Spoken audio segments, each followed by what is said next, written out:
Good afternoon from the 104.5 The Zone Studios. I'm Lucas Panzica. Super Wildcard Weekend is officially over after the LA Rams routed the Minnesota Vikings 27-9 in Arizona on Monday night, earning themselves a trip to Philadelphia in the divisional round next Sunday. Meanwhile, the Titans' search for a new GM continues as they bring back multiple candidates for a second round of interviews. According to Ian Rappaport, those include Chiefs assistant GM Mike Borgonzi, Bucks assistant GM John Spytek, and Bears assistant GM Ian Cunningham. The Nashville Predators homestand continues tonight. They host the Vegas Golden Knights at Bridgestone Arena. Puck drop is set for 7 p.m. For all your foundation repairs and waterproofing needs, visit USSTN.com. Breaking news at once on your home for the Titans and Vols. This is 104.5 The Zone.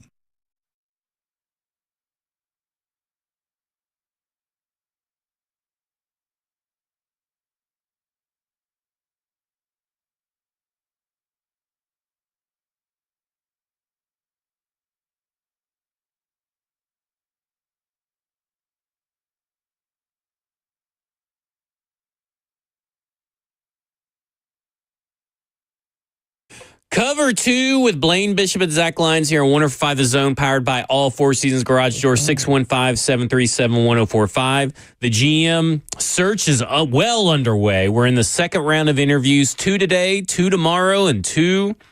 What's today? Thursday, right? 2 Thursday? Oh, 2 no, on they Thursday. Had 3. Yeah, they added so me to the they got list. 6 in total, Yeah, so they're going to go 2 every day starting today. Ed Dodds and also... what's his face? Terrence Gray are interviewing today. We know that Mike Bergonzi is one of the 2 tomorrow, so we'll talk a little bit about those guys, go into a little bit more detail. We haven't been able to do that. But I want to start off at the top of the show with a question, I guess, that is carried over from the last show. Oh, really? Blaine, do you think that if there was a fight inside this studio room between Jackson and Buck, who would win? That's what we're going to do. I'm wondering. I'm so out of date here. I don't know how to get this this box out of my screen here with all these auto colors. I guess I pushed the word exit. Maybe that'll help me out. But I don't know what happened. I don't know. Well, give us the background because you asked me when I sat down in the chair. If I thought you could take Buck? First of all, you've been talking to Rand because you have on that hat. Does that not mean that? I just like the hat. Oh, okay. It is a cool hat. I do like it myself. So the backstory is Buck made a comment about taking a verbal swing. I took it as a literal swing, and he said that I would lose the fight. I just don't think you would. Verbal swing between you and him? Yeah, it was just a joke. Oh. Yeah. Or is it? Maybe we just need to put it to the test. Instead of talking about it, we need to be about it, right, Blaine? I like that. What about you, Jack? So you believe that you would win there? Absolutely. I'm not going into a fight I think I can lose. Oh, okay. I would just make sure you had to grow a goatee to win that fight. Well, then I'm going to lose. There you go. Okay. I thought you had the scruffage there with the beard too. Not great. But let's talk about the general manager search. And I've done a lot of research on the general managers. I've written about 5,000 words worth of research on what these general managers have done, what they've been, all 10 of them. But what is interesting about this, and I think this kind of goes into, again, the situation with the Tennessee Titans from an optics perception, Blaine, in the sense that you can find videos of all these people, whether they're talking about the draft or talking about player acquisitions or talking about scouting. You can find videos of even their assistant to the assistant GMs, it feels like, vice presidents of player personnel. This so much exposure. I don't understand why we don't get that with the Tennessee Titans. Why are we not getting videos? Like, there was a video of Terrence Marshall, I'm going to call him Terrence Marshall, I guess, all day. Terrence Gray. Going to the Senior Bowl, going to pro days. He's at the early morning wake up. He's going to do all the scouting. Then it has, Brandon Beam pops in. He does some interviews, but they take us inside the scouting department. There's a video of Terrence Gray talking with the Bills insider, I guess, their version of Jim Wyatt, I assume, in front of their big board. It's obviously blank, but going through the process of how they build their big board, how they break ties. And I'm wondering why we never really see that from the Tennessee Titans. And I think that would do so much good for the public perception or the optics in certain situations if they gave us a little bit more behind the scenes like all these other teams do, because I can find so much information on these candidates, and I feel like when it comes to the Tennessee Titans, we don't get that same access. We don't get that same transparency from them. Well, yeah, that's kind of been the way they've been since I've known the organization. So for me, that doesn't sound unfamiliar, but I get what you're saying. There's definitely been efforts to make sure that they keep everything in-house. Even I want them to do Hard Knocks. We never see them on that. If you want to talk about transparency, we never get to see them in anything like that. They did that, Igniting the Fire a couple years ago, and then that kind of trailed off. So they really haven't done it. And what I would say to that is all these people were assistants to the GM, correct? Everybody's interviewing. Some are assistant GMs, some are vice president player personnel, which is probably just technically an assistant GM with a different title. Because I remember not me, but I remember people were running over Rand because he wasn't at the Senior Bowl. I'm interested to see if any of those general managers were there, and that's why the assistants were there actually doing the videos. Yeah. Some of, just that instance, not within the, the boardroom and everything else. Right. But.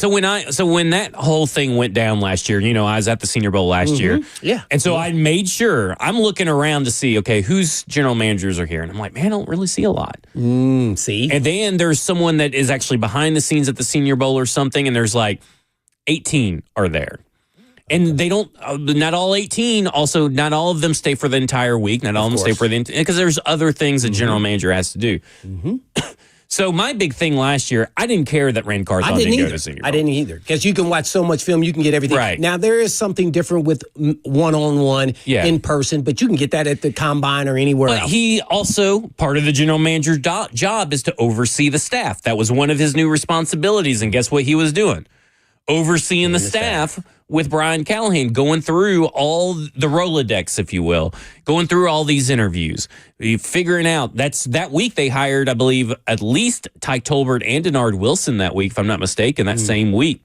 That doesn't really necessarily get done if you're down there. And who did they send? They sent Chad Brinker. They sent Anthony Robinson, who was the director of scouting. They sent a couple of different people. So those people are allowed to relay information, right? Like when you go through all this stuff, because people are like, well, he has to be there for the player interviews.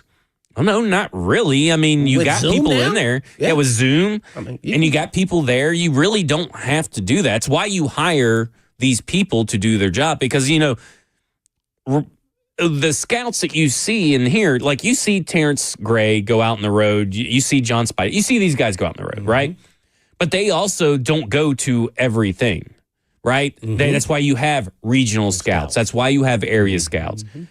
And so my situation, when I look at it from that situation, is like, okay, that's part of delegating, right? If Rand Carthon and Brian Callahan already had a full-fledged staff, they would have been down there. I truly believe. I don't think they would have missed out. I don't think Rand Carthon would have just stayed back. Right, because, I mean, it's obviously not only a kind of a big deal in its own right, the Senior Bowl. It's an awesome, week, but you get to see what the players do and all that stuff. But you also get to kind of do some little bit of NFL business while you're down there. That's where all the rumors start popping up. You can see I see Jeremy Fowler all the time going into the concourse last year, breaking news, calling people, I heard this down there on the field, and okay, let's go double check it. So that's also a big networking event for the NFL people, for some media members as well. So, I think this idea that I never thought it was a big deal. He was down there just 2 years ago. So, why are we making last year a big deal when he was down there 2 years ago, right? Because I remember Mike Keith interviewing him in the stands at the Senior Bowl. So, I look at, but I wonder why we don't get that access, because in today's world, we get so much access. At least some and stuff. teasing access, right? Right. I mean, like, Yes. look at what I know the Bills have done it and the Giants have done it and the Jets. A couple of teams have done did they those do combine interviews, right? Oh, okay. You know, where they release the combine interviews and maybe someone that they drafted and they kind of give you a glimpse of why they draft them. And I just think that the fans and really the Tennessee Titans could benefit from a little bit more transparency. Not the clapping of, oh, someone's walking into the building that we just hired and that kind of clapping. That's make you feel good content, but we need more from them. And that comes from the top down. Because like you said, this has been the way the business has always been done. But if you're going to sit there in a press release and say, well, this is not my father's NFL, I'm bringing us into the modern era. Well, that comes with a lot of other stuff too that you still got to do. Well, I'm going to say this, and I'm not just talking about the Titans. Yeah. Sometimes you give too much access. That's true. And then that can backfire on you. I'm going to give you an example. What you did. You did your homework. You went back on the OTP, and somebody misstepped and said something wrong, and then you pull it back. That's true. They gave you access, or the organization gave you access to these OTP, and guess what? You can now go back and find exactly what you said. Yeah. So I think that's what makes people a little bit nervous. And I'm not just talking about the Titans. I'm talking about all organizations. Some are a lot more comfortable in their job. Well, look at the Giants and Hard Knocks, right? Remember the Saquon Barkley? That Saquon Barkley negotiations? Yeah, that didn't look good, right? Not at least from a GM's perspective. That's true. And that would have, if I was a GM, I'm like, ooh, maybe we do it when we're not negotiating with a big honcho who's a great player and potential Hall of Fame talent and Hall of Fame player. So I say, ooh, let's not do it this year when we have such big time negotiations going on. Maybe if it was someone that, I'm just use like NWI or some middle of the road type player, let's do that. But we're not going to be talking about the star player on our team. Right. So I think that's why access can be good in some ways and it can be bad. It's about, how you feel and comfortable in your own skin about getting things out there, especially when you have, with the Titans where Amy's not there on a day-to-day basis and maybe she finds out something that she doesn't like, or maybe she finds out something that she does like. But maybe she could get informed, right? Like, I mean. Maybe you don't want her informed. That's true. That's true. I look at it this way because you talk about the OTP thing, because one of the big things we've talked about is Rand Carthon, not speaking to the media. Right. Because, in 2023, I've heard people say this. Well, in 2023, he says, well, I like to take a step back during the regular season. This is the coach's year. I'm going to let him speak. Okay. And he said that regarding the lack of absence or the lack of presence in 2023 in the media. That was his reasoning. Well, in 2024, when he's on the OTP, the same thing that we've been kind of talking about, he says, well, one of my biggest mistakes was not being more available to the media. I'm going to be more available to the media. And was he more available? He was not more available. Now, there are rumors out there that was not a him thing. So there are rumors out there that was an organizational thing. But what you're saying, that leaves you open to criticism, right? Because we, again, don't have the whole story. And that seems to be, if there was the biggest trend for this team over the last 3 or 4 years, it's the lack of having the whole story. And guess what? That is to all the speculation. Yeah, the speculation, the confusion. Great for radio. I mean, like, I ain't gonna listen. I love all this talk and stuff like that, but that does leave you to have to do some objective speculation, some informed speculation, some predicting, some guessing, some dot connecting, all that kind of stuff. Yeah. And I just feel like you don't have to give us 24/7 exposure, but I also think like maybe highlighting some of the scouts that you have, right? Like, let us know more why these scouts were kept on. Show us what they do. Just take us on the road for a trip or something like that. Because I think that kind of stuff. I think. Do you think it was too soon though? I mean, well, I don't know about now. I mean, obviously not now, but like just in the big picture. Gotcha. And I look at it like this. I think that from the way that stuff has been described to me about media in general, is that I think that people think listeners and fans are the old crew that just cares about box score stats and wins on the field. And that's not to say this new generation of sports fans don't care about those things too, but I think that we kind of, and I say we because I am part of the media now, but I do think we as in the media and some as the NFL teams kind of view fans as stupid and they'll just take whatever they're given to. And I think that what you have seen on ESPN, the turnover and the new talent that is being brought in, the people they give exposure to, are trying to make fans smarter. And I think part of that is some teams have picked up on that and have given fans more access because they feel like they can understand it and take it and not necessarily use it as a competitive advantage of another team. So I think we got, as media and as NFL teams go as a whole, need to give a little bit more credence that fans can handle more information than what they are used to. So basically you're saying that the Titans are still in the old ways. And I feel like social media has accelerated that even to a whole nother level. Right. So either you be a part of it and embrace it, or you fall behind. Right. That's, again, what have we talked about? It always feels like the Tennessee Titans are one step behind everybody else, sometimes multiple steps. Now they're trying to accelerate that, but you got to start, that's got to branch out to everything and permeate throughout the entire building. I just feel like there's just a lack of information. There's no competitive advantage. Like I said, the Buffalo Bills shared a video on their team website on how they build their big board. Let me tell you guys, there is no competitive advantage to that or disadvantage to that because every team pretty much builds their big board in some similar fashion. And guess what? They didn't show any players. They used like coaching staff stickers or whatever. And it didn't hurt them because guess what? They're still one of the best drafting teams in the NFL. And this was a couple of years ago. So we gotta kind of like draw a line of what is a competitive advantage and what isn't. And today, what I'm saying, fans don't need access to the coaches themselves, but they do need peeks behind the curtains. And I think that, and I think that is a good way to build trust because, like, goodwill. Because here's the thing: they're asking us to trust them. They're asking us to have faith, asking us to have patience. They've given us no reason to do that, by the way, but they keep asking it, and this maybe would help at least give you insight into why. What they're trying to build, what they're trying to do. Because all we got is their words, and their words don't really mean that much right now. It's on an all-time low. Stock prices are down for the Tennessee Titans' words. Well, you got to stop the transitioning. So that's where it all starts, and then, get some stableness to the organization up top outside of ownership. So. Yep. All right, when we come back, we'll go to your phone, 615-737-1045. We'll also talk about the current general manager process, some of the general managers that are in there. We also have Coach Mack coming up at 2:20. This is Cover 2 with Blaine Bishop and Zach Lyons here on 105 The Zone.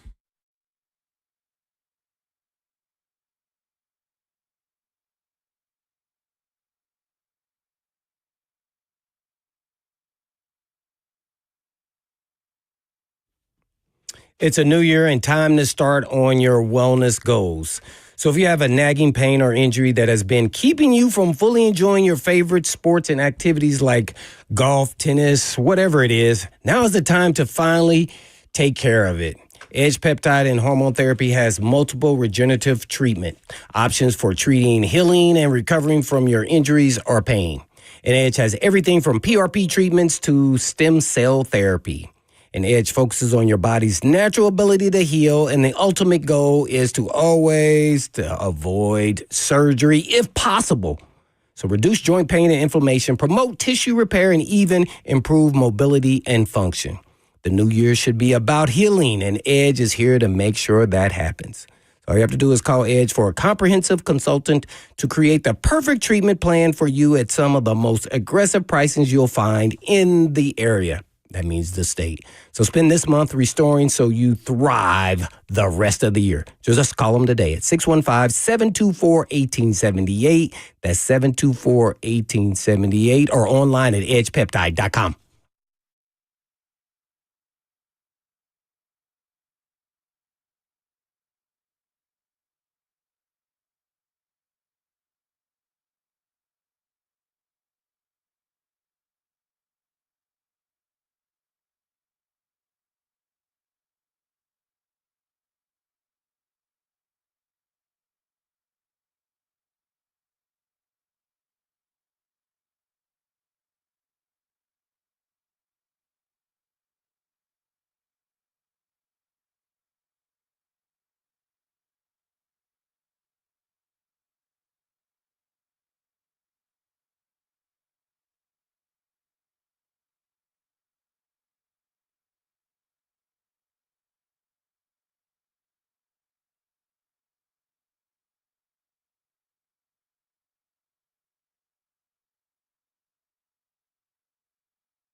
Cover 2 with Blaine Bishop and Zach Lyons here on 104.5 The Zone, powered by all Four Seasons Garage Doors, 615-737-1045. If you want to get in on the conversation, and we're going to go straight to the phones. We're going to go to Chase in Bellevue, who wants to talk Tennessee Titans. Chase, you're on with Blaine and Zach. This is my son. Hey, what's up, Blaine? What's up, Zach? What's up? Love the conversation. Just wanted to talk about, I heard Kayla Anderson report not too long ago that, and this guy, I've been a long life Titans fan. Aduzier, I'm not sure how to pronounce his name because he only played 6 games, but at one point she reported that he was going to return before Snead. And the rest of the media was like, oh, where you got inside information, or where'd you hear that from? Well, it turns out he did report before Snead, and she did get inside information. Mm-hmm. And, I've always felt like the fans are the 12th man and influential in the outcome of the season, but the media is the 11th and a half man.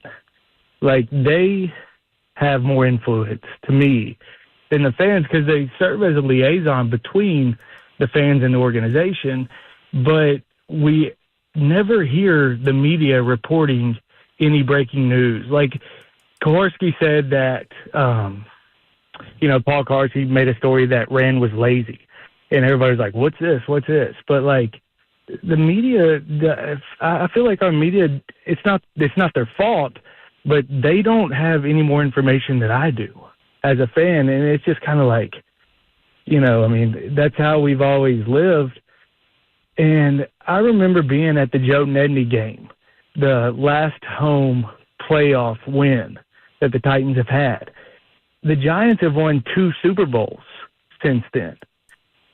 And it's like, yeah, maybe they did do this Hard Knocks and they exposed Saquon Barkley on his deal and stuff like that. But it's like, geez, I'll take 2 Super Bowls, since our last home playoff win, which was the Joe Nedney kick. Mm-hmm. And I just wonder if we're not asking the right questions, or if we're just kind of like, oh, we just want to be complacent and appease everybody. It is frustrating as a fan to just be like, we get no information. We get reported from national media people, we get information from them, but our local media seems to have less of information than the fans do. So, I just want to know if it is like more of an organizational standpoint where they know that you guys are going to give that information to us straight away, or if you guys could be more subtle about it. I've always thought that Howard Stern would be just like the best sports media guy because he knows the right questions to ask. All right, sorry. That was Producer Jackson. Producer Jackson faded you out. Just wants you to know that was not because of me and Blaine. So I did not hang up on anybody this time. I won't touch any of these buttons. But I get what he's talking about because at the end of the day, I think that the Tennessee Titans try to control too much. And I think that's why they want to control the narrative, and they know the national narrative is going to go way easier on them because you see it, right? You see it with Ian Rappaport tweets and Adam Schefter tweets. Like, you see them, like, kowtow to the agents because the agents feed them information, right? So they're not going to paint you in a negative light. Your analysts will, your national analysts will, but your national newsbreakers won't. And I think part of it is that. And I think the other part is that if you really listen to what some people say in this market, they've heard stuff. But they don't, some things you have to say, you kind of have to dance around that you heard it from someone, right? Mm-hmm. So you got to listen, to the I think, I feel, or I know. Those kind of buzzwords right there sometimes mean that they heard something, but they didn't get enough verification to really take it all the way. And because local media has and for a good reason, has a very high bar. A lot of people will go 3 sources deep. Some will go 2. And depending on the source, you may only need one, depending on the source. But like that's typically how it goes. And I think sometimes as the Tennessee Titans have everything locked down, but also to your point earlier, all the transition inside the building, your sources from last season may not be there this season. So that's kind of how I look at it in the terms of, listen, if you don't think that PK and Teron Davenport and Kayla and all these people that are reporters, Buck, are trying to break news. Absolutely, they are. It's just that they couldn't get to that level of verification to feel comfortable with it going on air. And that's really what it all boils down to. Because they're trying. Oh, yeah, no doubt about it. And, sometimes, I feel from afar that national media, I think you kind of mentioned it here, they know less and only what is reported to them than the actual local It's all about controlling the narrative. And because they have it. Already we know who is the person that the Titans go to for national media right now. Ian Rappaport. Or at least that's who it was. Rappaport and Albert Breer. Right. That's how we already really, Albert Breer's the one breaking all this news right now. You're right. All of a sudden, he's come out of nowhere for Titans information. Yeah. So that tells you the national guys, whoever is the one reporting to him. All right, and locally, it's always been the same old people. Schefter's a little cursory, right? Because remember when the Derrick Henry injured himself, and then he went pretty hard, saying that he's not coming back this year. And I was like, and Ian Rappaport told a different story. Diana Rossini, who we know her sources are inside the building, she also said a different report. And then here comes Schefter saying his. So that kind of lets you know that at that time, at least, Schefter didn't have a lot of information. What you're seeing right now, the two guys breaking the most general manager news is really Jonathan Jones of CBS Sports and Albert Breer of Sports Illustrated. So that lets you know the power dynamic has shifted a little bit there because we know Ian Rappaport, Rand Carthon were kind of buddy-buddy. So, and that was by Ian Rappaport's own admission. In a Combine interview, when Rand Carthon first got hired, he's like, well, Rand remembers my kids' names. Right there on NFL Network, he says that. So that lets you know who ran. I mean, like that was pretty bad at hiding who your sources are. Yeah. So that's kind of how it works. So I kind of learned that all when I first got in the radio business. And, you can be in an uncomfortable spot, especially being a former player. Well, it's all about relationships, right? Yeah. And that's why Rand Carthon was on the morning show. Because people have built relationships with Rand Carthon. Ramon has. He talked about it this morning. That's why he was on that show. Oh, yeah. Because they built a relationship. And, some people struggle with building relationships and building relationships with the right people. Or the relationships they did build up are suddenly up in New England. You know what I'm saying? Like, what good is that? But at the end of the day, I get the fans' frustration because you would like to see more local news breaking. But again, this goes back to the Tennessee Titans, and I think they have a pretty strict stranglehold on who's going to get the message out and who do they trust to put the message out that they want. And that's just how the business works sometimes. Yeah, there you have it. I think we did pretty good covering that, right? Yeah, you did. I'm not even in the media. I'm technically in the media, but not in the media. But that's just, from the years of being around people that have told me this stuff. That's just how it goes sometimes. All right. It's just been announced, by the way, by Jim Wyatt. The Titans completed an in-person interview on Tuesday with Colts assistant GM Ed Dodds for the team's general manager position. And, of course, later today, Terrence Gray will be the next guy up. So I want to kind of dive in a little deeper into these candidates. We're down to 6. They interviewed 10, down to 6. Remember last time they had 7 total that they interviewed throughout the whole entire process. So they've really cast a wide net. Now, Ed Dodds is the reason I want to kind of hit on Ed Dodds real quick, not only because he has completed the interview, but because I believe that him and Mike Borgonzi choosing to do a second interview, because they can turn these down. Ed Dodds has done that numerous times, and that's in one of his articles talking about why he's turned people down. Mike Bergonzi has also turned teams down.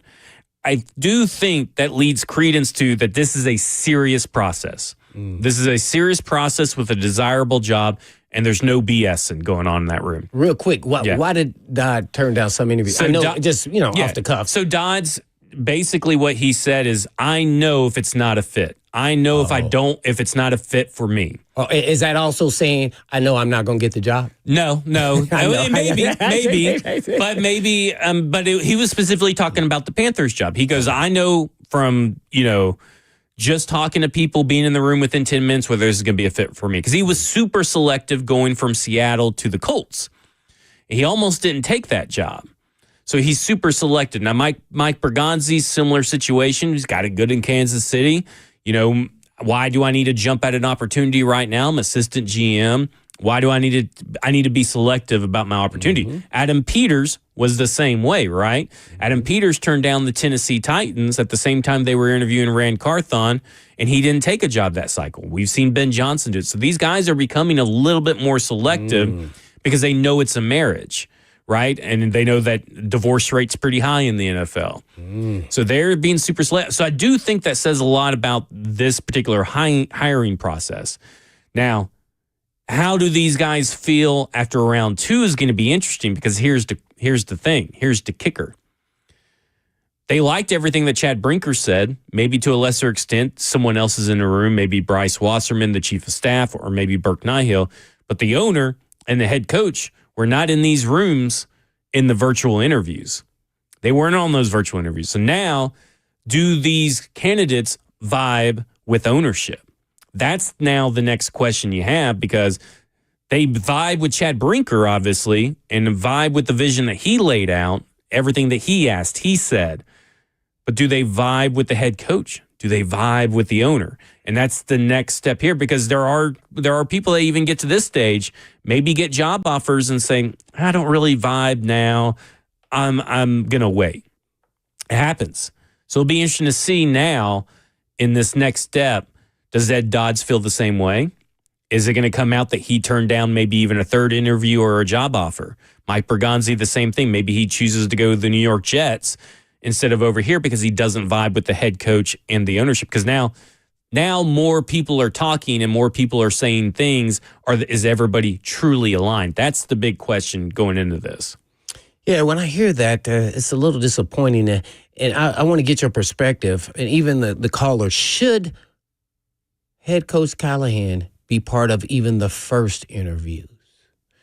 Now, I know ownership, that's one thing. But now we're talking about the person who you're going to be working directly with off the field when it comes to decisions, as long, as it's definitely, Brinker as well as the ownership. But I feel like you're already setting it up for your say-so really doesn't matter.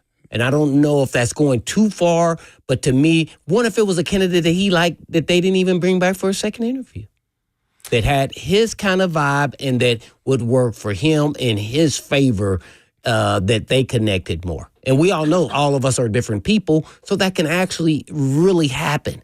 So for him not to be in the first interview, it's a little, I feel like this is the guy who's going to be ultimately the immediate boss of the head coach. Well, I mean, that's what they said, right?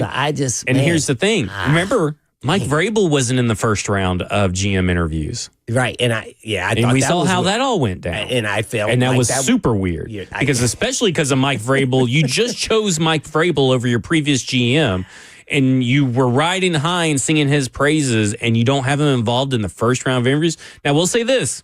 I get it's an ownership decision. Right. But I will say this, plays devil's advocate on that. That staff is usually off this week, the coaching staff. Once the season is over, they're off usually that first week, because they haven't had a vacation in a while. Yeah. While the front office staff is usually hitting their grind. The scouts and the departments, the general managers, in this case, you don't have a GM, so I think that's an exception. That should be an exception. Yeah. I just feel like if I was the head coach, I would want to be, even if I didn't ask but one question, I want to hear what people have to sell, and then somebody I'm going to be working with, instead of, the second round. Well, the second round, I could have missed the first guy. Well, that's my question, really, to me, is like, and it's a question I'm going to pose to Coach Mack, as a head coach, what are you looking for in these GM interviews?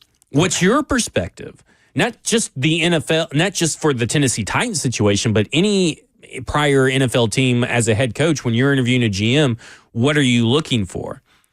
And I wonder, so Brian Callahan didn't have a say in any of these guys to begin with. he doesn't know much about him. I'm sure he knows some things, and maybe he's a subscriber to Stacking the Inbox, and he read my article detailing everybody. But, like, you look at it, and you're kind of like, why? That to me is just another signal that he's the odd man out. Mm-hmm. It's hard. Definitely starting the I feel uncomfortable Yeah. mode here, and I don't have too much say so of anything. So then that leads me to, if we're going to take a quarterback, does he have a lot of say so? Right. Which is going to be the most pivotal discussion and decision for the organization the next 10 years. Can you? Because if you don't, can you build your system around it quick enough? Because let's say, because we all say that Shadur Sanders is a better fit than Cam Ward. In this system, yeah. In this particular system. So if he gets Cam Ward, how quick is he going to be able to adjust the system? Or is he going to make the same mistake as he did with Will Levis, where it took about his injury and the time he came back from his injury for Brian Callen to start putting in more RPOs, more bootlegs, more play action. It took a while. Did he learn from that mistake? Can he make it work with a quarterback like that? And, let me say something. Good offensive coordinators do. Right. It's a but not all good offensive coordinators do. You get what I'm saying? Like Kyle Shanahan is pretty notorious. He made it work for RG3 for a year. And then they were fed up. They were wanting to trade him. Mm-hmm. After his rookie year, they were wanting to trade him and get him out of there. He got rookie of the year, didn't he? Yes. Yeah. Because of how they did the offense system. But that's not what they really want to do for an entire career of a quarterback. They want to get back to their system. Mm-hmm. So I kind of look at that it. makes it already going down two different directions. So you feel slighted as the head coach. You really didn't have say-so over the GM. You had really not much say-so. I'm just guessing, same as the hiring of the GM of the quarterback. Maybe you had a say-so, but you didn't get to really say, this is my guy, that's who I want. And they go, now we like the other guy. Yeah. And then you go, okay, well, this guy has this, this, and this, and that's why he fits my system, even though maybe talent-wise he's not better than that guy, but right. He fits what we want our quarterbacks to do. Essentially, he's just kind of picking out the guy that's going to fire him next. Isn't that really, let's just be honest. See, that's why, to me, they didn't let him go then. I know. I'm with you. That makes no sense to me. Yeah. Because essentially, that's what historically in the NFL, that's what we know is going to happen. They're going to be searching for a head coach next year, barring a miracle season. Then a new dude who's the quarterback got two systems now. Right. Exactly. That's one of the bigger discussions I would love to have with you later on in the season is this discussion because Buck kind of posed a question today. What buys Callahan more time, a vet or drafting a quarterback? And I think people think that drafting a quarterback is going to buy Callahan a couple of seasons. No. And it's going to hurt your quarterback if he gets fired. Now, if he is successful, that's what I'm saying. If this quarterback, the 2024 draft, you're going to get me on a rant here. Let's save it. I'm going to tell you why you need to throw the 2024 draft class in the trash. Not the Titans, but that first round, all those quarterbacks in the trash when you're talking about these quarterbacks in the Titans situation when we come back. This is Cover 2 with Blaine Bishop and Zach Lyons here, 105 The Zone.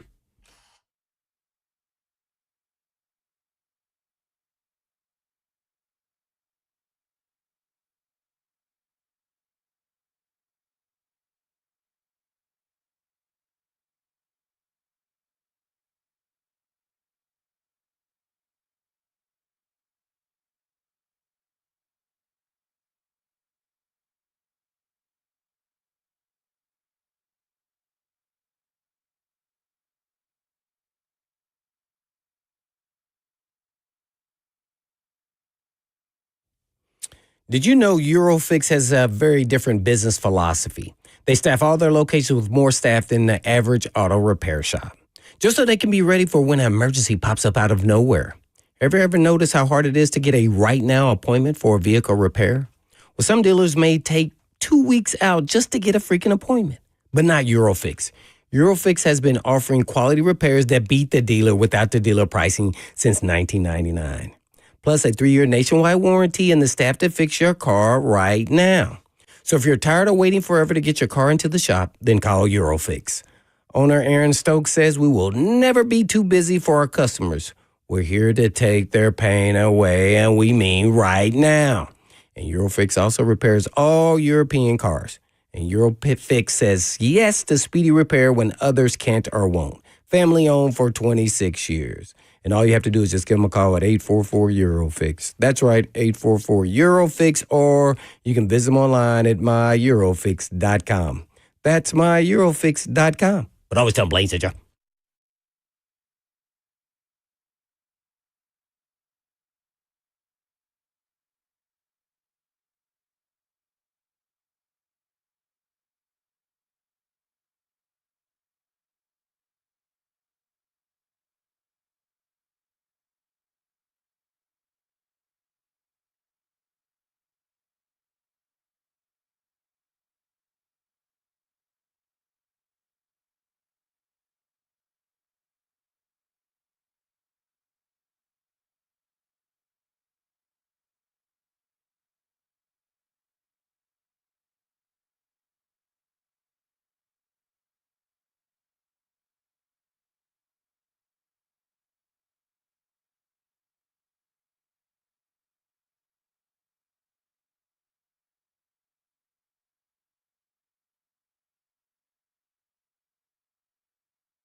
Cover 2 with Blaine Bishop and Zach Lyons here, 105 The Zone, powered by all Four Seasons Garage Doors. 615-737-1045. We're moving forward with the Tennessee Titans, and one of those things involves what to do with the number 1 overall pick, the quarterback classes, and all this kind of stuff. Yeah, you said you got some info on. So I mean, like, here's my thing. This is my opinion. This is your passion. This is my passion. I think people who try to compare this quarterback class to the 2024 draft class of quarterbacks, your Bo Nix, your Jaden Daniels, and all that stuff, it's incorrect way to how to do your scouting process year to year. And your evaluation process. This is a brand new year. Yeah. And if you think, based on the film that I've watched of both Shedeur Sanders and Cam Ward, that they're going to come in and be the game changers that Jaden Daniel was and Bo Nix for their franchises, you got it all wrong. Now, that does not mean that I'm anti-quarterback number 1 overall. Does not mean I'm anti-Shedeur Sanders, because Shedeur Sanders is still my quarterback 1. Mm-hmm. He's my QB 1. But this idea that they're going to come in and be game changers in year 1, day 1, week 1, you guys are going to be disappointed. And then when Brian Callahan is fired, there's going to be a whole new system. And now you got to make sure you're finding the right coach that fits the quarterback, that also fits the GM. But what I'm trying to tell everybody is everybody's like, well, you got to draft a quarterback. Look at Jaden Daniels. Look at Bo Nix. You have to draft a quarterback. They made it to the playoffs. Well, Bo Nix got his butt handed to him in the playoffs. So what are we doing here? I mean, and I'm not saying that Bo Nix isn't good, but he was also drafted 12th overall. 6th quarterback off the board. Mm-hmm. So this idea that you have to take a quarterback and you have to do it because of this, or you can't do it because of the 2024 draft class, because these quarterbacks are not as good as the 2024 draft class. Mm-hmm. That is unfair to this draft class. Last year's draft class is an entire anomaly from number 1 overall to 32nd overall. Heck, you could probably go down all the way to the 7th round. That was one of the best draft classes you will see. This draft class is not that. Mm-hmm. This draft class is its own animal, its own beast, and it has to be treated as such. Who's your 3rd quarterback? I don't know yet. I haven't really landed on it. Okay. I'm leaning right now. I can't believe I'm saying this on the airwaves. Kyle McCord. But from Syracuse. From Syracuse. Yeah. I'm not there yet. Okay. But reason why I was asking is because this is what us as fans do, and I'm a fan. Yeah. Is how does he compare to him? That's what people are doing. People in the industry of scouting players, let alone the quarterbacks, are not going to do that because every year is his own year. Right. If you're the best in this class, then you're the best of this class. But if I had to compare not the classes, but player to player coming out, how does Ward compare to Caleb Williams, and how does Shedeur Sanders compare to Jaden Daniels? They would all be a tier below, but all those guys. Right. Okay. They would be. I mean, that's just being honest. But in this class, they are the best. So me personally, they would have been right around that Bo Nix, Michael Penix Jr. tier, because I didn't really have those guys higher. I had Drake May, Jaden Daniels, Caleb Williams, and J.J. McCarthy a tier higher than Bo Nix and Michael Penix Jr. Does not mean I don't think that those guys were going to be good or aren't good, but I would put them in that 3rd tier. That's almomost a 3rd tier of quarterbacks, and they would probably be right there. And there's nothing wrong. What I'm saying is that there's nothing wrong with that. Okay. That's what I'm saying. Is that because the scouts are right. This quarterback class is not as good as last year's quarterback class. Could you say something even more obvious? And could be really good starters in this league day 1. Now, we don't know that. Right. But you're hoping so all the traits are telling you that they would be. Exactly. But the people that think that, well, you have to do something or you can't do something because of last year's quarterback class and how these quarterbacks rank compared to them. That's not how the NFL works. Okay, I got it right. Yeah, you get what I'm saying now? Yeah, I'm not saying that I don't think Shedeur Sanders or Cam Ward can be good. But I would say that if you think that they're going to be Jaden Daniels good, the Jaden Daniels thing was a new quarterback, new head coach, a new OC, and a wide receiver 1, and all this stuff. And like Calvin Ridley is a wide receiver too. we don't know what this team is going to look like by the time the draft rolls around because we still have free agency. But the idea that you're going to have as good a situation from staff to quarterback to playmakers, I don't know, guys. Like, I think you guys are just setting yourself up for failure here. And that's where I'm kind of like, that's where my main thing has been is like the best thing for the Tennessee Titans is to get a vet quarterback, a bridge quarterback, and to get one of these top quarterbacks to allow them to sit, to allow them just because they do have big issues. Does not mean they can't work out those issues in the year. But does this team have the patience and have the history for us to believe that that is the right path for a young quarterback in this league? That's where I'm saying, like, again, I think it's unfair to use the 2024 draft class as a litmus test for what other draft classes should be. Completely agree. Yeah. Because it is an anomaly. This draft class is entirely different. It's its own animal. It has its own issues. It has depth at some places, depth that lacks depth at others. Like, overall, people who want to compare this to the 2022 draft class of quarterbacks, they're completely wrong too. And it's two lazy narratives to me. And I hate lazy narratives. It's lazy to compare them to the 2022 draft class, and it's lazy to compare them to the 2024 draft class because this one has better depth than the 2022 draft class behind the top two guys. And there are clear two top first-round guys. There was maybe one in that draft class in 2022. That was the Malik Willis, Kenny Pickett year. The last year had a bevy of first-round draft guys. This year doesn't. So we have to understand that every year is a little bit different and not to use the past as indicators of what will or has to happen in 2025. Yes, and that's where I'm with you because now I can't wait to watch the McCord kid from Syracuse. I only seen highlights, so I'm gonna go dig deep into him. Today and tomorrow. Okay, listen to this. Because what if you trade back and still get your quarterback and pick up picks? There's multiple ways to attack this draft. And that is why it's so valuable that you have the number one draft pick. That's why it's so valuable to find the right GM and all this situation because you have a valuable piece of real estate and you need to maximize what you can do with it. And there's everybody wants it. There's multiple ways to use it. All this kind of stuff. I also look at it like this. Dart. Yeah, I mean, Dart is a maybe a choice. We'll see more at the Senior Bowl what he can do, right? Can he read defenses? How does he learn everything? You know who you need to be comparing these quarterbacks to? Will Levis. Oh. That's who you need to be comparing them to because that is the situation you are in. Because right now, Will Levis is your quarterback on the roster. Are these guys better than Will Levis? Because that's the first thing that these coaches and staff and scouts are going to be comparing them to is the quarterbacks they have in-house. Okay, that's step number one. Step number two is comparing them to the other positions available in the draft. Right, but what are the comparisons when you're talking about to Will Levis? And when I say that is, I don't know how many will have better traits. Right. But will they be better in between the years? And see, now, how do you equate that and how do you do testing for that? So that's what you got to all look at. That's where the film study, getting to know them, doing the whiteboards, all this kind of stuff. Like we won't know that answer really for a while. It's a process.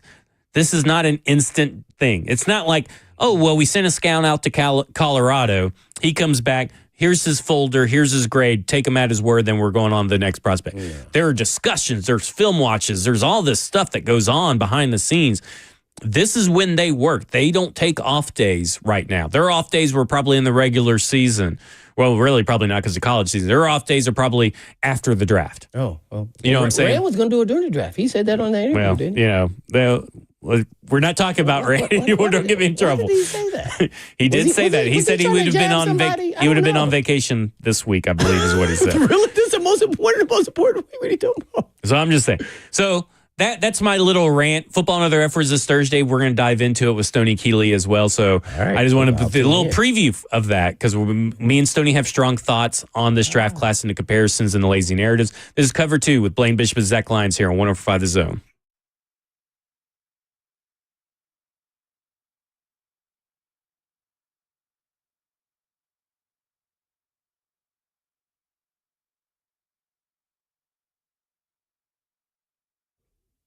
Hey, folks, you know I've been talking about Tennessee Orthopedic Alliance for years because they're the leading experts in sports medicine and performance and the team physician for the NFL, college, and high school athletics across the state of Tennessee.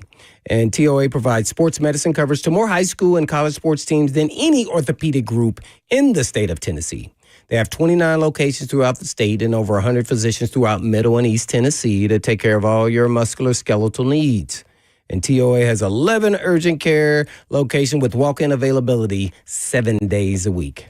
They offer direct access to sports medicine and performance, physical therapy and nutrition, personalized rehabilitation plans to enhance mobility, reduce pain, and improve overall physical function for patients recovering from injuries or surgeries. And TOA also offers sports performance training, a specialized program designed to enhance athletic performance and provide tailored training solutions for athletes at all levels. So please check out their services at TOA.com. Yes, that's right, TOA.com.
Cover 2 with Blaine Bishop and Zach Lyons here on 105 The Zone, powered by all Four Seasons Garage Doors, 615-737-1045. We got producer Jackson and producer Joseph. We've been blessed with two producers behind the glass today. Two people to handle us.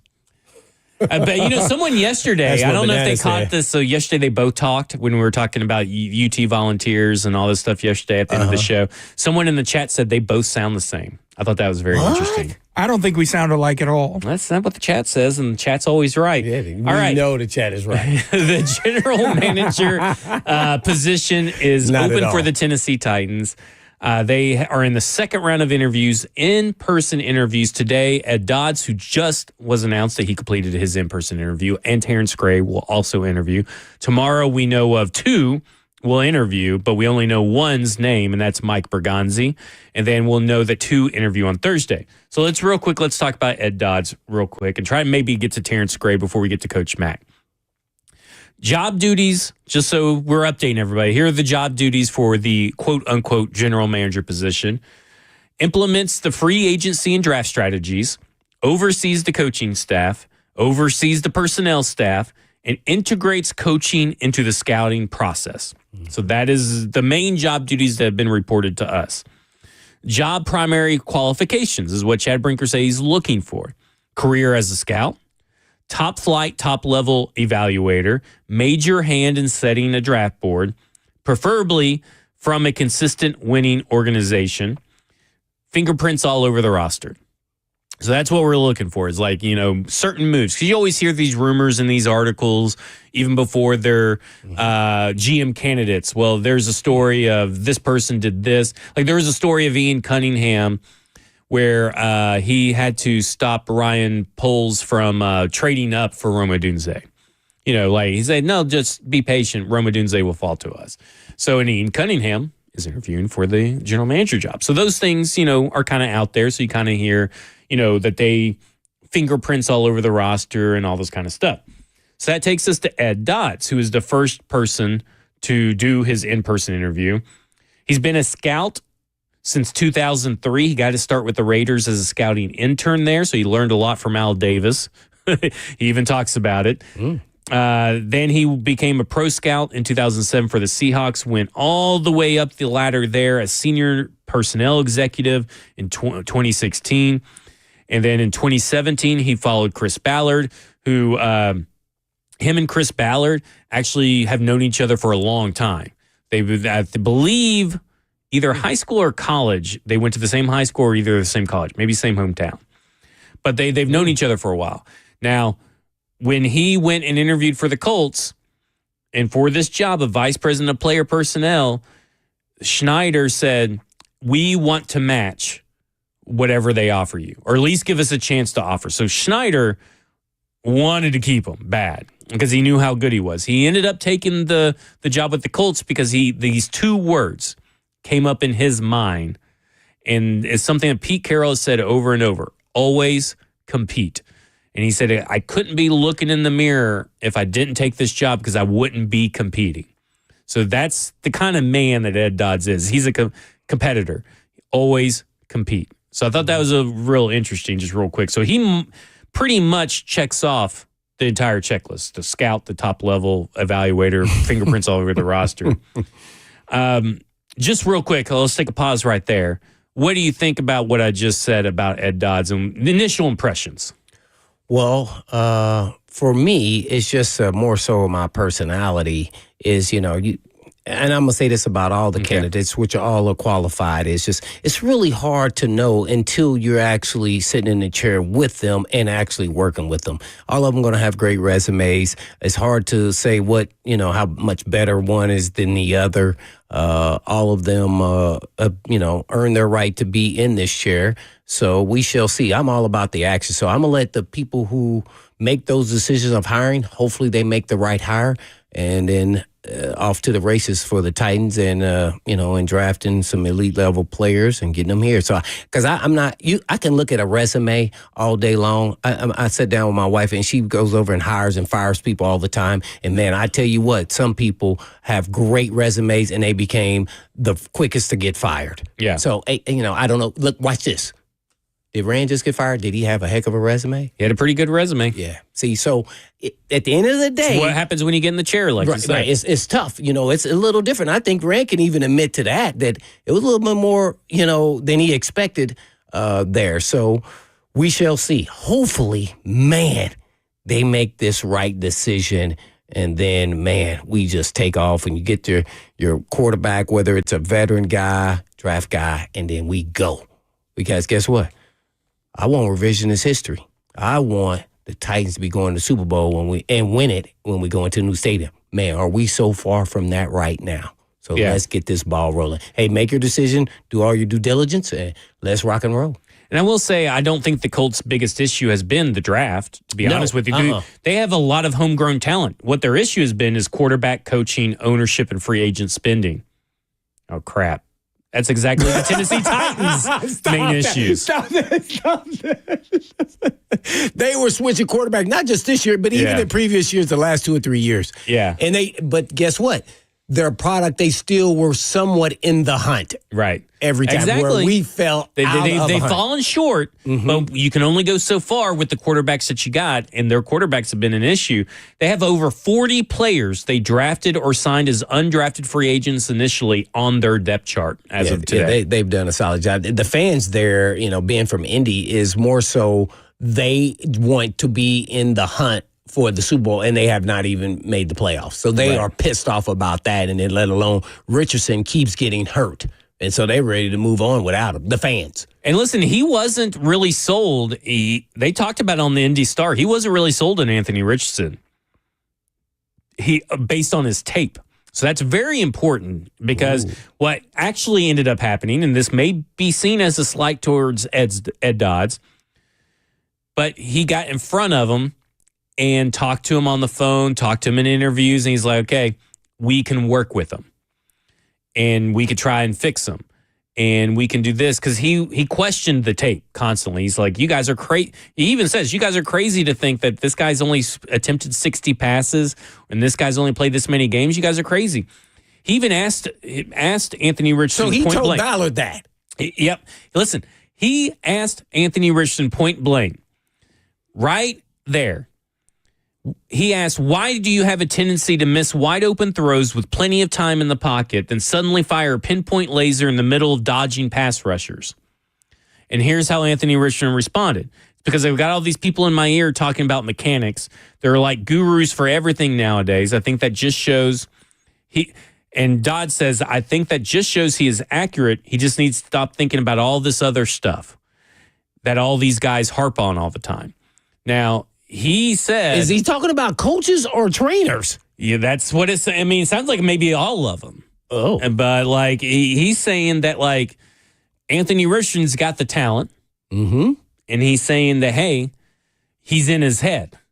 And that sounds really familiar, too, doesn't it? Oh, no. But he said he put it up on everybody's radar, the red flags the whole way through. But kind of like what Kyle Shanahan did with Trey Lance, he let some things influence him and maybe take him away from his initial evaluation straight away.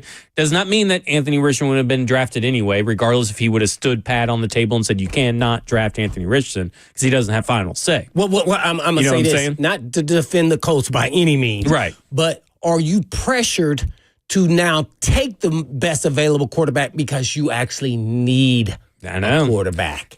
And Brinker has said, the worst time to draft a quarterback is when you need a quarterback. And the Tennessee Titans currently need a quarterback. That's why I think at free agency, they'll solve that issue so they don't need a quarterback and provide themselves flexibility. So there we go. When we come back, we're going to talk to Coach Mack. We're going to ask him questions about the draft process, coaching search, or GM search, and all that kind of stuff. And then after Coach Mack, we'll touch on Terrence Gray. This is Cover 2 with Blaine Bishop and Zach Lyons here on 105 The Zone.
You know what that music means. It's Tuesday. It's 2:20 p.m. And that means it's time to hear from the coach of Titans Radio, the coach of 104.5 The Zone, Coach Mack, brought to you by Two Rivers Ford, South's most trusted Ford dealer. And Mack, the Titans are in the midst of a general manager search, and the in-person interviews begin today with the head coach involved. You know, based on your experience, what would you be looking for in the next general manager from that head coaching perspective? Well, I mean, I've been involved in these situations and talking about, this particular situation. I mean, you want to know, first of all, I mean, Chad Brinker has got to have somebody that he's very compatible with. And then, the head coach has to work with those two guys, because it takes more than one person, and it takes really a group of people to start putting together a roster and to start putting together the way that you want your organization to go, the direction you want to go. So that's what I would do. First of all, if I were a head coach, I'd sit and listen a lot to what the candidates, have to present. This is their second round of candidates, so clearly they've already made a bit of a distinction between the people that were asked back for the second interviews than from the first one. So as a head coach, I would listen first. I would listen and see, just what the presentation was from the person that was back for a second interview, and then see how the interaction was. And then I would have questions based off of what I was presented with those conversations. Are as from the head coach perspective, are you looking to hear stuff that you already know or stuff that you can work with? Like, are you looking for that kind of like, okay, this guy brings a new perspective, or you want a guy that's already got your perspective? Well, I think you always want different ideas. I think it's very, very important. There's a difference in being in working together and having, exactly agreements on everything. The organizations that I've been with, when I've been in decision-making positions, I wanted different. I wanted ideas, and I wanted looked at it through different eyes, because I wanted to come at it from all different angles. So that I'm not looking for somebody that's going to agree with me all the time. That's not what I'm looking for. I'm looking for somebody that can bring a perspective to it that will help everybody involved, and that also will be able to come to a consensus once the final decision is made. So essentially, you're hunting together, but you don't have to use the same kind of gun. No, well, I mean, just look, winning ball games is what this is all about. Mm-hmm. This is what people's jobs depend on in this league. Is that at the end of the day, is winning football games. So how are we all going to get there? Because if the game is won, then everybody wins. If the game is lost, and too many of those losses occur, then it's a problem for a lot of people. So that's what I would look for. I mean, I was looking for, and the whole time I would listen first, and then I would look for people that I thought could help me win as many games as possible in a direct manner that made sense. We're on the phone with Coach Mack talking Tennessee Titans. He's brought to you by Two Rivers Ford, the South's most trusted Ford dealer. Well, Coach, in that same vein, talking about GMs, I guess, are there any connections that you have with any of the actual interview candidates or people that worked aside along them or anything like that? Blaine, I have not worked with any of the names that I've seen. Mm-hmm. I think, the 10 names that they've brought in, I've looked at the list. I have not worked with any of those people directly. No, I have not. I know who some of them are, right, because some of them have been in this business, for quite a while. I know them, but I haven't worked with them. So I can't say that I have a personal relationship with any of these guys because I've never worked with them. Got you. Well, Coach, naturally, I think, correct me if I'm wrong here, that you were part of making decisions on a number one pick, or was it that traded? That was with the Titans, wasn't it? When you was at St. Louis, maybe. But what I was going to ask you was, have you ever been part of the number one pick, and especially when it came to quarterbacks, what are some of the things that you kind of talked about there in making that decision or trading back? Just kind of take us through that process. Yeah, well, I was very much involved in the one, with it there in L.A. when we moved to L.A. because, then we traded for the number one pick that got us Jared Goff. Uh-huh. And so I was very much, traded with the Titans. We traded with the Titans to get the number one pick. when I was at the Rams, and that it was a very involved process. We vetted the two that came down to vetting against one another for that number one pick. I can tell you all this because I was there every step of the way. Was Jared Goff and Carson Wentz, and those two guys. I mean, we went through an extensive process of bringing both of them in. We were in a temporary facility there in Thousand Oaks, but we brought both of those guys in and put both of them through very extensive film work. And then we also, we had a ballroom there because we were staying at the time. We were still staying in Oxnard because we didn't have a facility yet.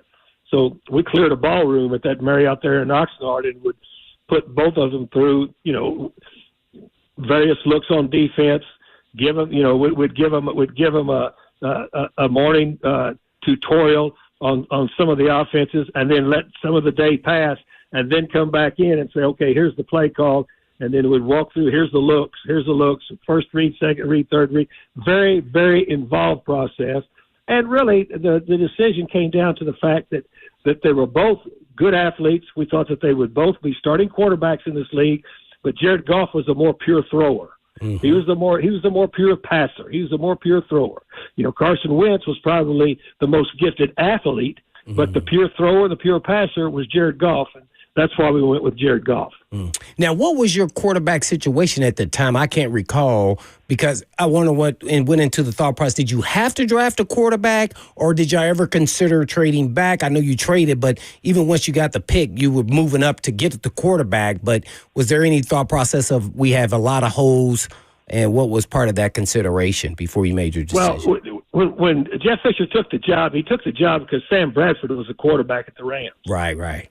And Sam Bradford, was the dude, but his knees wouldn't hold up. So once Sam Bradford went down, it's when we brought Case Keenum in. We brought Case Keenum in, and he was our bridge quarterback. Right. And so yes, we needed a quarterback at that time. That's exactly. But Case, when we drafted, when we still had Case, when we drafted Jared Goff. Case Keenum still started the next year until Jared Goff was ready to go in. But we needed a young quarterback to develop to start with, and we thought that it was extremely, extremely important to get somebody in there because Case came in and did a nice job, but he was basically a bridge quarterback until we got one drafted. One more question about quarterbacks, and that is, if you had to surmise or give one word that you have to have out of your quarterback when you're drafting a young quarterback, what is that word? Consistency. Got to need consistency out of him. I mean, that's extremely important because there's going to be ups and downs as far as learning the National Football League game. I mean, we just saw that last night in that playoff game, right? Mm-hmm. I mean, but you just saw that. You just saw the difference between a consistent quarterback and one that had been hot, but all of a sudden for the last 2 weeks was really inconsistent, and it ended up costing the Vikings the ball game. So consistency is the number one thing you're looking for because that position, it's going to be like anybody playing. You know this, your listeners know this. People are going to have good and bad games, but you can't have a great game and then have a disastrous game. You've got to have consistency at the quarterback. Now, I'm glad you brought this up because how do you view Sam Darnold now? You got the whole body of work, but as you mentioned, the last 2 weeks weren't so good. So did that hurt his market if he becomes available, or does that hurt him staying there in Minnesota, or really does it just hurt how much money he'll get in the open market? I think it hurts his money, but I don't think he'll ever reach the open market. I think they will non-exclusive franchise him and then have him as a bridge guy, as soon as their young draft choice comes back and is healthy. All right, one more fun question here. We're watching the playoffs now. We're getting real close. You're getting to see who the haves and the have-nots now. Bold prediction: who wins the Super Bowl? I want to say prediction. Coach Mack said it first. That is a very bold prediction. Until somebody beats them, I'm taking the Chiefs. Chiefs. There you go. Coach Mack giving us the Mack attack. I'm with you on that. Mack, Explain your typical scouting process in the offseason and where are you at in that process with Rhett Bryan? Because I think that'd be fun insight for the listeners to know what you and Rhett go through as you approach the Senior Bowl and approach the offseason. Yeah, Rhett and I were just able to start last Thursday. We started last Thursday as far as just gathering thumbnails on all the people that we want to look at. Of course, I've got a lot of contacts around the league, and so I get a list of people that I'm interested in looking in by position, and then we get the list that Nagy's got down there at the Senior Bowl. We get those people, and then we start putting together thumbnails on those guys. Not anything in depth on them, but Rhett and I will go through each and every one of them, to get height, weight, numbers, how long they've been where they are, where they transferred from. We go through a very extensive process just of thumbnail on guys, and then I've got to start digging in on the film. But I have to be able to get that list done first so that I've got a linear way to look at each position. And I look at each position linearly, and I don't read anything about the players as far as anybody else's look at them or anybody else's prognosis on them or anybody else's evaluation on them, because, that's just the way that I learned how to scout from Bill Tobin. He said, if you haven't written a report, put your name on it, don't talk about the player. So that's what I've always done, but that's the process we are in now. And by the time we get through with all of those thumbnails, just putting that together, before we go to the Senior Bowl, we will probably go through about 200 players. And some will be added to the list once that combine list comes out, but there'll be a pretty good overlap by the time that we get to the combine. So we're just now in our second week of putting together that first initial, as we call it, the thumbnail sketch of these players. Roughly how many games do you watch of each prospect before you kind of figure out whether, and this really goes back to your NFL days, whether he's a fit for what a team needs or whether he's not a fit from what you need from that kind of perspective? Because I've seen people say, if you don't know by game 4, you know your answer. So I just was curious of what your perspective is on that. Yeah, well, I'm not as smart as other people, so I have to watch 5. Gotcha. I normally watch 5, and what I will do, Zach, is I'll try to get I will try to get games as to where, first of all, clearly conference games, but I try to get them at the beginning, in the middle, and then at the end of their season, just to see if there's a definite progression or a definite regression. I like to look at that, and then if I'm comparing people to one another, I like to see them against common opponents. And so, but 5, just to answer your question very distinctly, I like to look at least 5 games. At least 5 games I want to look at, because by that time, I think I've got a pretty good feel, again, who the player is. Now, the disadvantage I'm at now, since I quit coaching, is I don't get to talk to the players. I don't get to interview and see the players. I don't go to any school workouts anymore. I used to be all over the country going to school workouts. So that part of my evaluation is missing. And so that's why, sometimes I try to dig a little deeper into the tape, because I don't have that personal experience with the players. When you're, choosing your games and all that kind of stuff, do you stick in the most recent year, or do you go back to maybe a year prior if something's incomplete, or how does that work for you? Yeah, that's a great question. It's a very insightful question, because absolutely you have to. And here's the thing that you have to do now. We've been going through these players, and all of a sudden now, because of the transfer portal, you'll go back and watch where they were before too. And that's something that I've done, because sometimes they're wearing different numbers. And so that's the part that we're in that discovery process now of finding out if they are transfer players, what numbers they wore, where they previously were, as opposed to the numbers that they're wearing now. So that's a very relevant question, and it's a question that's really come into being now, because the transfer portal is so prevalent right now. When you're looking at these prospects, I was listening to an interview with a current GM candidate, John Spytek of the Buccaneers, and he talked about over time you develop your non-negotiables when you're looking at these draft prospects. His was toughness, effort, and competitiveness. And I wondered over time, what are your non-negotiables when you're watching film on prospects? What are those things? Obviously, athleticism and talent plays into it, but what are those things that go beyond just athleticism and the box score? Yeah, well, I want to see my first one, and it's how I learned from Bill Tobin. I want to see guys making plays in games, just making plays, guys that make plays on a consistent basis in games. And the opponents week to week change, and the competition changes, and sometimes the scheme will change depending on the opponent they're playing. But I want to see guys that, regardless of what's going on, they are showing up on tape making plays. Now, for each position, that can be different. If I'm watching a defensive lineman, I want to see if he's consistently coming off, shocking and shedding. He may not be the guy that is making the initial tackle, but if he's a front line guy, I want to see consistent knockbacks from him and him affecting the play so that others can make a cleanup play. All of those things are important to me, is to watch him make plays at the end of the day. And that's why, again, I don't really read what anybody else is saying about him.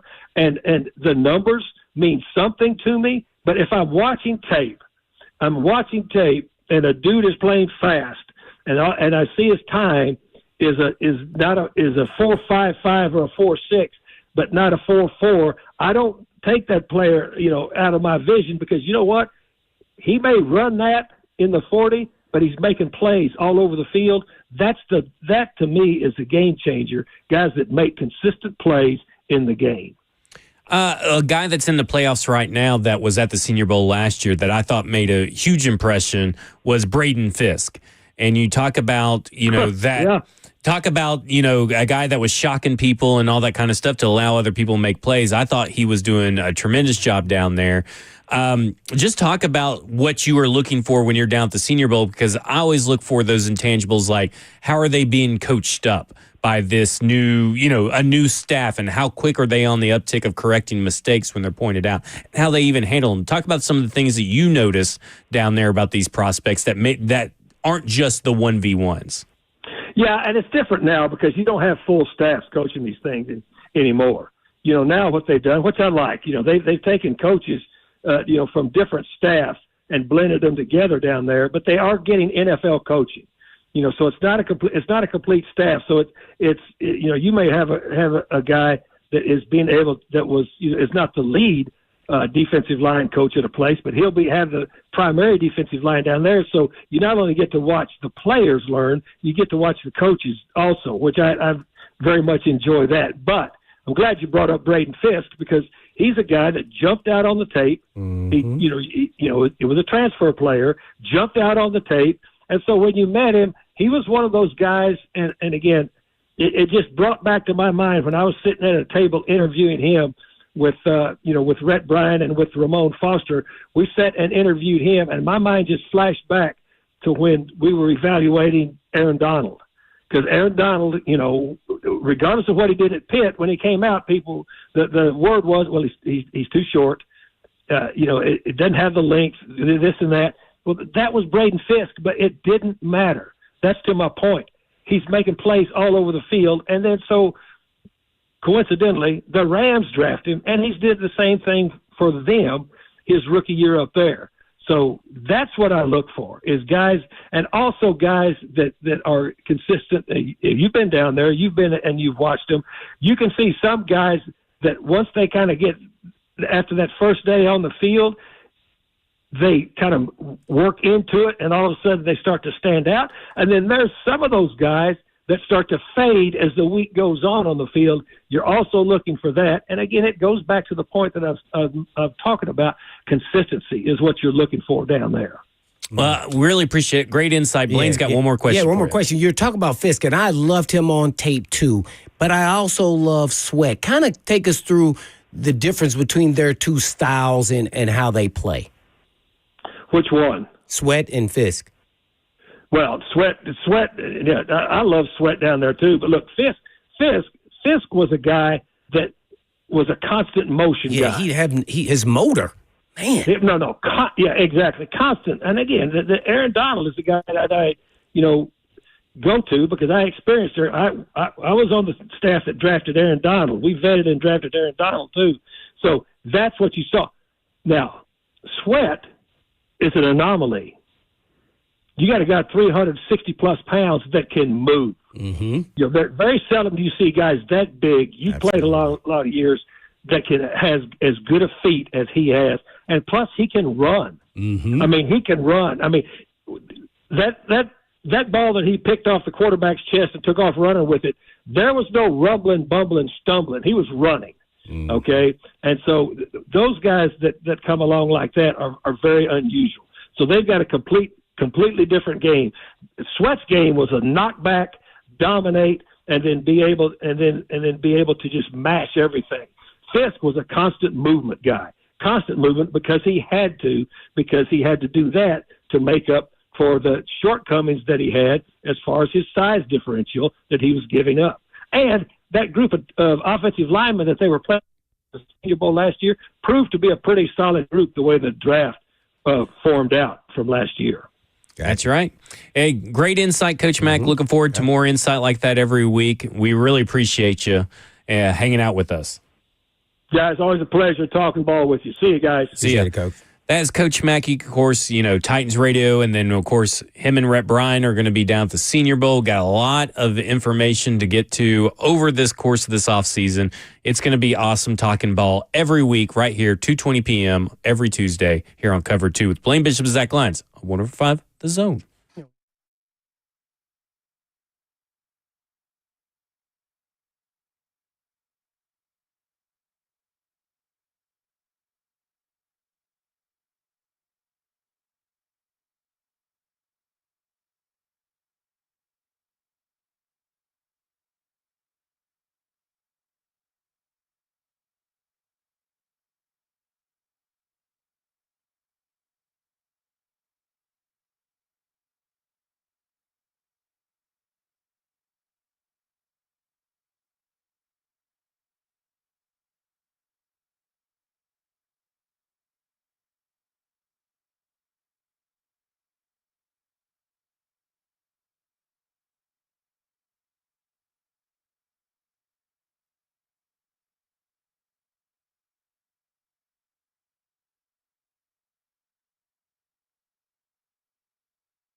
Last call for phone calls, 615-737-1045. This is cover 2 with Blaine Bishop and Zach Lyons here on 105 The Zone. Got producer Jackson behind the glass as well.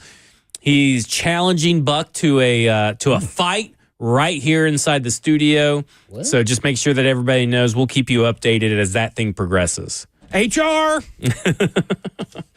All right, we were just talking to Coach Mack. We're talking about the Senior Bowl and all that kind of stuff, and we got a lot of that coming down the pipe, a lot of draft talk ahead of us. But I want to get back to Terrence Gray because I want to make sure that we at least touch on him like we did Eric Dodds because he's the guy that's interviewing right now, currently, while we're talking about this whole situation with the Tennessee Titans.